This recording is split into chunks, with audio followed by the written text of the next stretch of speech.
Welcome back, everybody. In the 1980s, something called chaos theory was in the process of revolutionizing the natural sciences.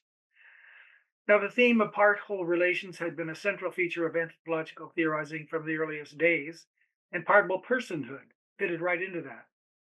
Well, at one stage, Marilyn Southern and Roy Wagner connected the idea uh, of whole-part relations to chaos theory, the chaos theory notion of fractals. The definition of a fractal is self-similarity, or the repetition of form or structure at different levels of analysis. Very common pattern whereby whole part societies are modeled in accord with the shape of the human bodies within it is a simple example.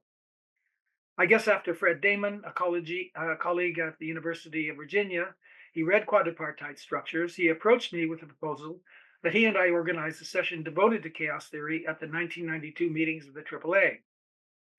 We and several others wrote our papers and presented them. We were all pretty impressed, following Southern and Wagner, with the possibility that some of the chaos theory's key ideas might point to hidden dimensions of sociocultural order. Not just fractals, but complexity, sensitive dependence, initial conditions, non-linearity, and so on. So we started looking around for a publisher. At the time, however, much of American anthropology had come under the sway of postmodernism, which had grown to be quite dismissive, if not hostile, towards grand meta-narratives such as structuralism and even science in general. So after our initial attempts at publication failed, we dropped it for several years. A decade later, we thought we'd try again. And by then, Berghahn Books had recently moved into the slot vacated by Cambridge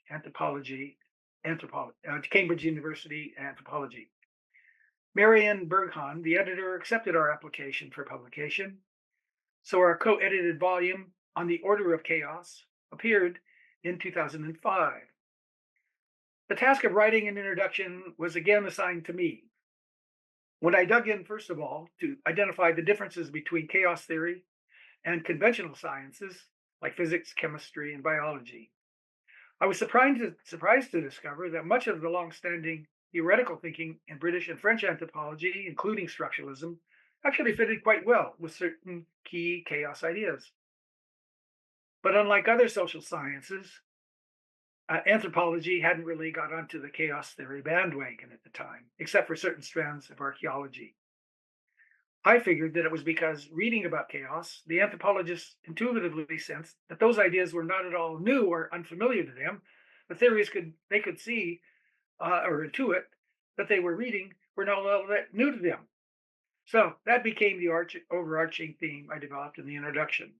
So all I had to do was walk through the main ideas of chaos theory and point out how we anthropologists already had our own versions of them. Now, one simple and I think revealing example is the idea of complexity. Chaos theory dealt with complexity or complex systems comprising numerous factors involved in complex multiple relationships with each other. Now, that differed greatly from the experimental model of the natural sciences that sought to reduce reality to controlled interactions of cause and effect between two body systems. While most anthropological theory has always been focused on complex systems by that definition. So for anthropologists, I can imagine they might think big deal. Well, there were similar parallels with notions of fractality, non-linearity, and others that I tried to point out. And that was it. But I wrote a second chapter for the volume, re-examining early changes in North Mechio leadership. Basically, every early European influences had triggered dramatic inflation of chiefly and sorcery powers. I talked about some of them last time. This time, though, I explained them according to non-linearity intrinsic to bisected dualities as outlined in quadripartite structures, to critique a couple of features of Solons's structural theory of model transformation. First, they affirmed that the strength of many of his key ideas were informed by anthropological takes on chaos theory. Well and good.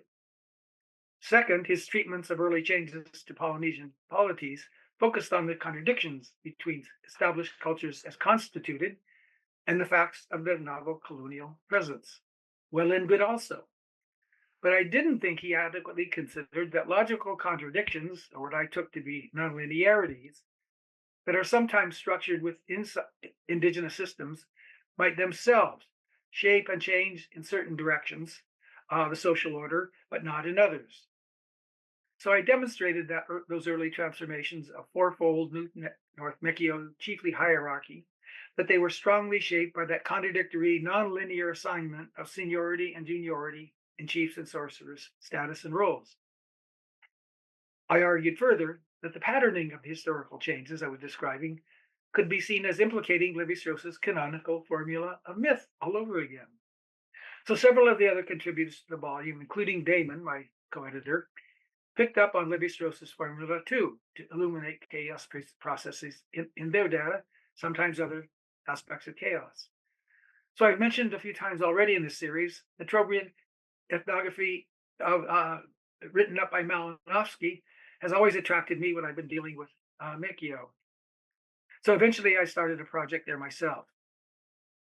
But first I need to talk through with you several of the articles that I wrote on Trobriand culture before I actually entered the field. For them, I relied almost exclusively on data published by other ethnographers and commentators. For example, Malinowski's writing about Trobrianders' supposed ignorance of physiological paternity helped to spark the infamous or famous virgin birth debate, which has become the arguably most animated and long-lived controversy in the discipline's history.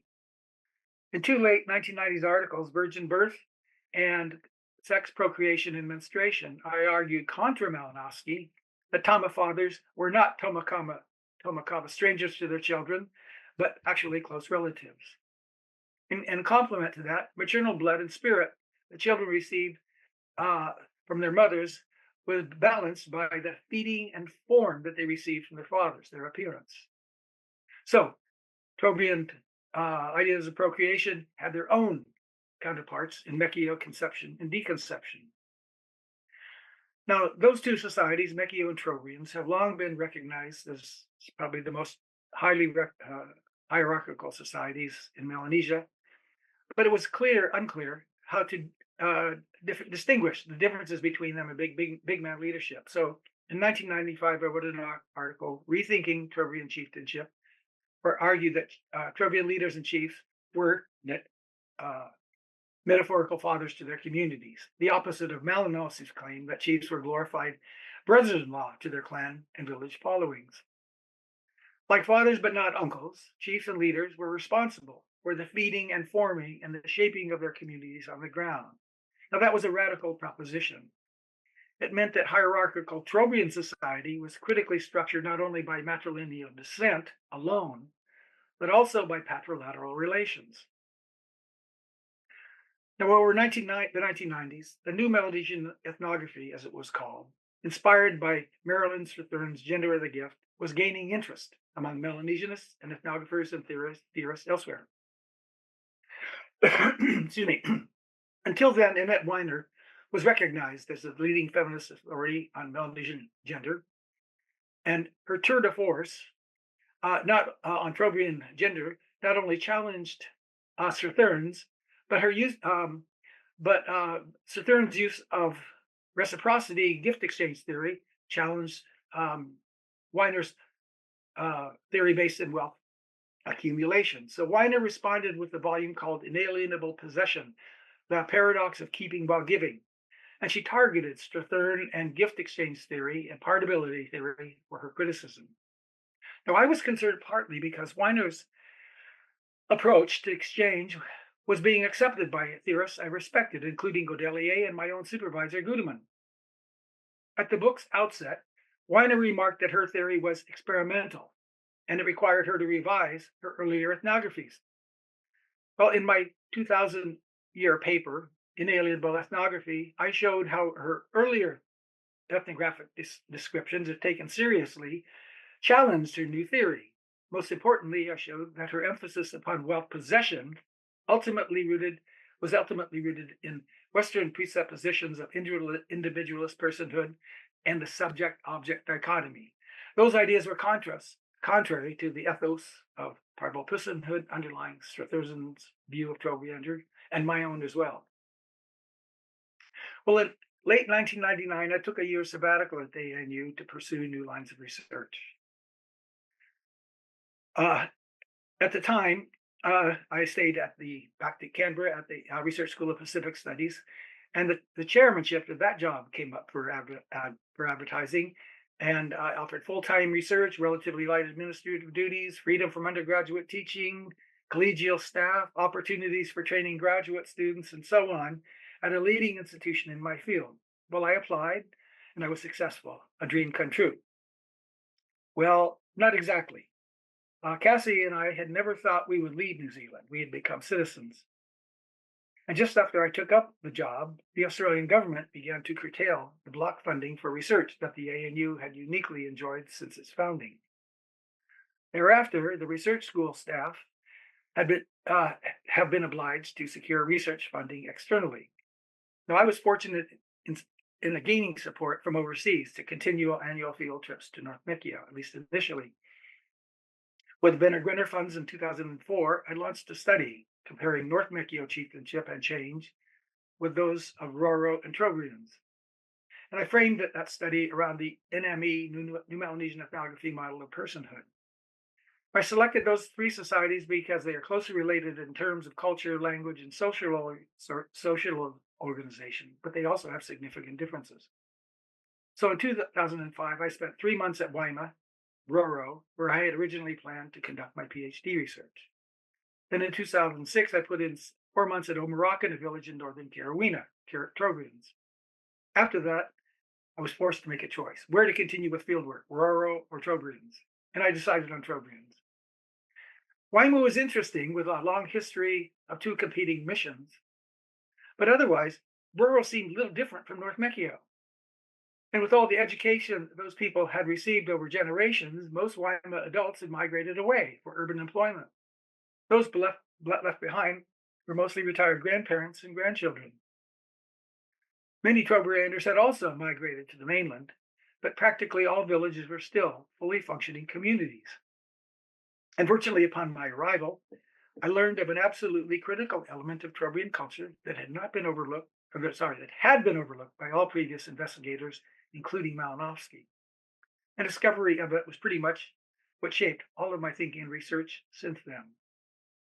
It had to do with a multifaceted sacrificial ritual practice known as Wekasa. Now, I flew into the Trobes with lots of gear, landing at Kirawina's airstrip. It is named after the current paramount chief, Puliasi Daniel. As the welcoming crowd dispersed, an Asian woman came up to me, named Mary, and offered me transport and accommodation. Well, I accepted. And arriving at her home, which was called Bhutia Lodge, to my great surprise, she introduced me to her husband, John Kasapalova. Now, John was famous in PNG as an intellectual, playwright, and poet, and he had been the leader of the 1970s Kabisawali movement, and he was the successor to Nalabutau, a renowned chief in northern Carawina. So I was familiar with his history. He kindly offered to sponsor me. Rather embarrassed, I had to explain that I was hoping to base myself at Omaraka, the same village where Malinowski initiated his path-breaking research. Well, it took another day for John to arrange an escort for me. Arriving at Omaraka, I recounted to Puliasi, the chief, my 4 decades of Mechia research and my hopes to explore similar topics in the Trobriands. He knew Mechio to be chiefly like Trobriands. I asked for his advice on where to base myself. I explained also my long-standing critiques of Malinowski's and others' findings. I gave him a copy of my CV and a copy of my article, Rethinking Trobriand Chieftainship, that I talked about earlier. And with him, I outlined my conclusion that Trobriand chiefs like himself were Tama fathers rather than glorified brothers-in-law, as Malinowski claimed. Well, he seemed very pleased with that, and he asked me to come back the following morning. Overnight, apparently, his English-speaking younger brother, Molubeba, read through those materials and reported back, I guess. So when I returned, Pugliasi declared that he would host me himself at Omarokana, and a few of his associates would help me in what he called updating Malinowski. And I was to become his adopted younger brother and a member of Tabalu clan, the highest ranked group in the Trobriands. He also insisted I move into his personal ceremonial hut, or ligsa, but it would take a week to get ready for me. So I went back to stay at John's and Mary's to wait it out. That evening, I was sitting with John at the lodge's entrance. There was a large clay pot there holding a big bright papaya in it.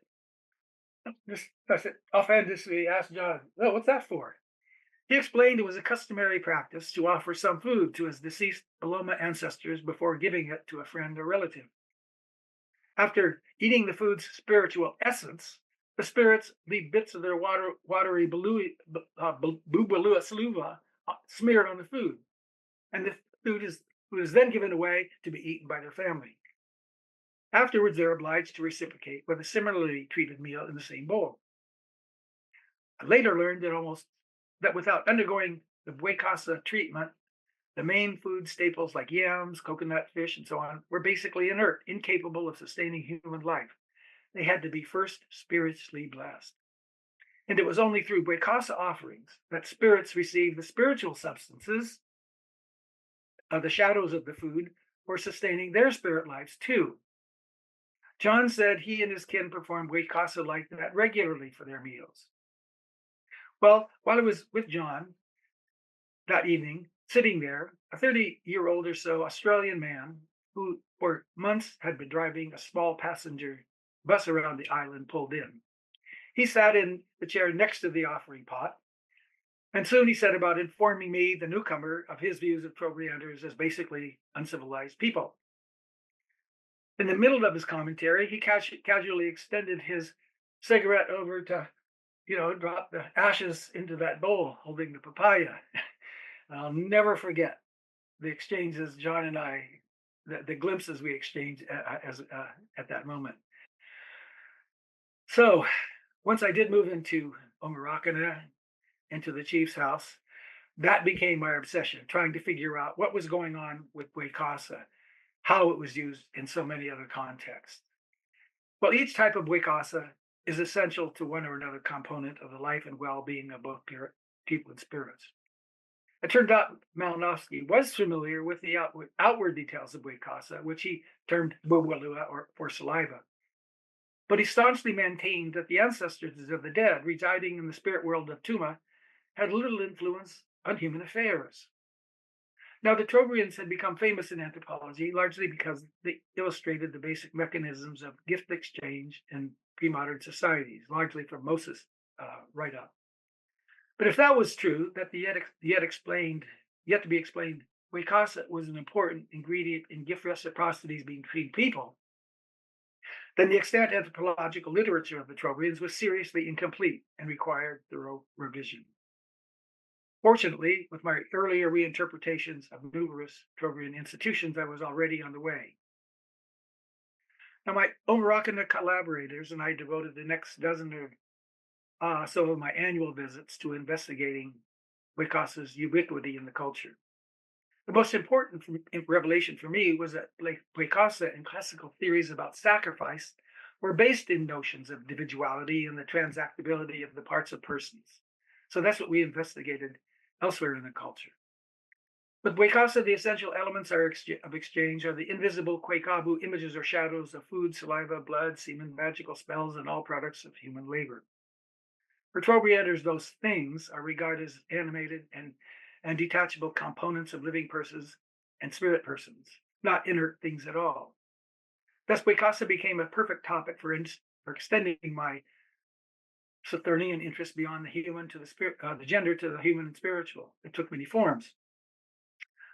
All of them figured prominently in the existing ethnography of semantic dualities, oppositions like life and death, profane and sacred, clean and dirty, visible and invisible, hot and cold, and so on. and the context of Boycasa sacrifice easily confirmed the classical theories of sacrifice and Gennep's formula for rites of passage. I found Valerio Valeri's treatment of Hawaiian purity and impurity and my analysis of North Mechio clean and dirty to be most useful there. Although people's bodily detachments like saliva, sweat, excreta, flesh of the deceased, and so on, are dead, dirty, and polluting to them, not to be ingested. However, those dead items are clean and life giving when offered to Bolome spirits, who are, of course, dead themselves. In the same respect, the residues of spirits' dead bodies, such as their bubalua saliva, which are dirty to them, are clean and life giving to people. But notice, cleanliness and dirtiness as categories partly consist of their opposites. So what is dirty to humans is clean to spirits, and vice versa. Now, this is again essentially homologous with the bisected dualities of North Mechio, and it is a quadripartite master structure that dominates Trobriand culture as well. When I got to finalizing all of my findings for my 2017 book, Ways of Boloma, I was struggling with the appropriate way to represent this extra gender, extra Thirdian dimension of my analysis. My editor at How Books, Giovanni D'Acole, suggested the answer. The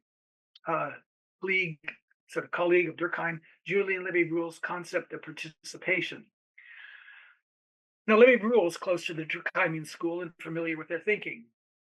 According to him, in societies like the Trobriands, the interaction between people and spiritual entities is not only intimate, it verges on identity. And as my Omorakana collaborators insisted, the worlds of the dead and the living, Tuma and Boyoa, they interpenetrate. This kind of partability is something different from the usual models of gift giving, receiving, and returning, influentially outlined by Mose and Bourdieu, for example. And the Trobriands, with partability goes participation, and with participation goes partability. Ethnographically, probably the most interesting example of Boycasa is procreation. Recall the virgin birth controversy over Trobrianders were ignorant of physiological paternity. Islanders told Malinowski that men's semen was not responsible for conceiving babies. Instead, it was aged spirits of the Antuma were reincarnated as Waiwaya, they called Waiwaya spirit children, which other spirits implanted into women's wombs. As I had argued in previous articles, contrary to Malinowski's report, fathers are involved in creating children with their sexual partners. But from my Omorakana research, even that is not the full story. When humans copulate, their spirit ancestors do too. Just as Malinowski wrote, Tuma is a sexual paradise for Boloma. So whenever their lip spirit descendants fuck, so too are the Boloma spirits. What he missed is that sexual climax is classified as a kind of dying. This means that the moment of orgasm, human couples and their spirit ancestors simultaneously excrete and exchange dirty genital bubalua fluids analogous to those involving life-giving offerings of dead cooked food and watery saliva. In the case of sex, the spirit's genital secretions are being smeared on those of the mating couple. And it's those watery fluids which transform the dead semen and womb blood of the human couple to be life-giving. So the amalgam of the spirits and humans bubalua, it is the bulua secretions that create the Waiwaya spirit child or fetus. Without the spirit's contribution, human copulation is insufficient for producing babies. So, virgin birth puzzle solved. However, I opened Ways of Boloma by focusing on a different puzzle in Malinowski's ethnography, a very important one, his theory of magical agency. He stressed that every technical activity in Trobriand culture, from gardening, fishing, canoe carving, to kula exchange, and premarital courting, all magic, was accompanied by a recitation of a magical spell. Without the spell, the technical action would fail. Food would not grow, no fish would be caught, no success in securing sexual partners, and so on. Malinowski insisted that for Trobrianders, the power of agency of magical spells was contained in the words of the spells themselves. It was kind of the abracadabra or automatic theory of magical power. The most important Trobriand spells began by addressing the magician's ancestors by name. Without their names, the spirit was dead. Those ancestors, when they were alive in the human world of Boyoa, were the people who would use those spells. Even so, Malinowski insisted that the named spirits were not regarded as the agents who accomplished whatever it was that the magic was supposed to do. All of my dozens of informants maintained the opposite.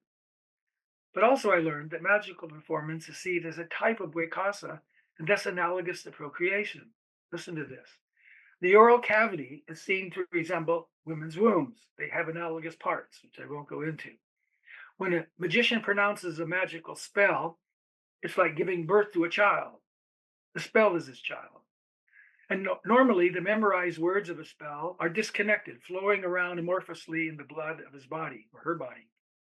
To that extent, or being bodily, the individual words are feminine.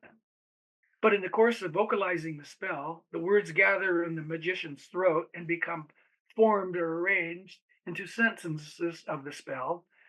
And that ordering of the words is achieved by the magician's non bodily mind, which makes them masculine.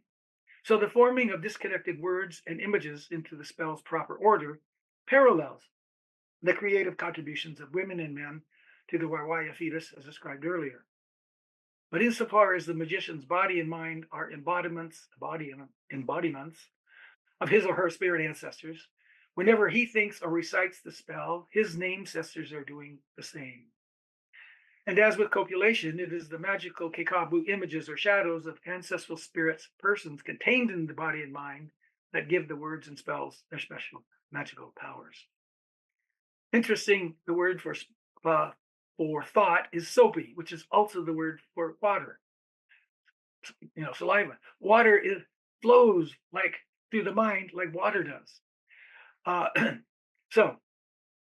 Magic also illustrates Wekasa in action. Any magical spells, therefore, because it is uttered by the mouth, contains the bubalua saliva of his ancestor carried invisibly by him inside his body and externalized so that they can do the bidding in the world. Now, mortuary exchanges provide another important example of Wekasa. This was kind of Annette Weiner's claim to fame. Annette Weiner had studied those rituals very closely.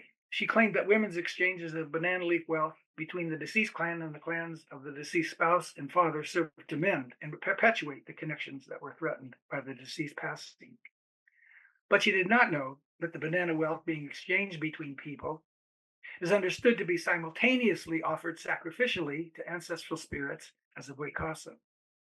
The details of those rituals are too complex to rehearse here, but in outline, rather than reviving, repairing, or stitching together whatever pre-existing interclan relations, as Weiner claimed, the giving away of banana leaf food and other wealth that deconceives the deceased patrilineal and in-law relations from the deceased matrilineal clan. The banana and other wealth given away is compensation to those patrilineal and in-law kin for the gifts that they had given to the deceased in his or her lifetime. Again, this is identical to North Mekio mortuary deconception, except that the parties are reversed. As for Wekasa this time, when the women spirits make banana wealth and exchange it, while their living descendants make and exchange it, they sweat on it. With the addition of that bubulua sweat, and only with it, the exchange wealth gains the power of not only untying or deconceiving relations between feast givers and feast receivers, it therefore converts their statuses and their relations from being kin into non-kin, so that thereafter they can marry. And it kind of solves the incest problem there, if you will. And among Trobrianders, as with North Mekio, death or the extinction of people and their relationships is a necessary step in later reproducing them. Thank you.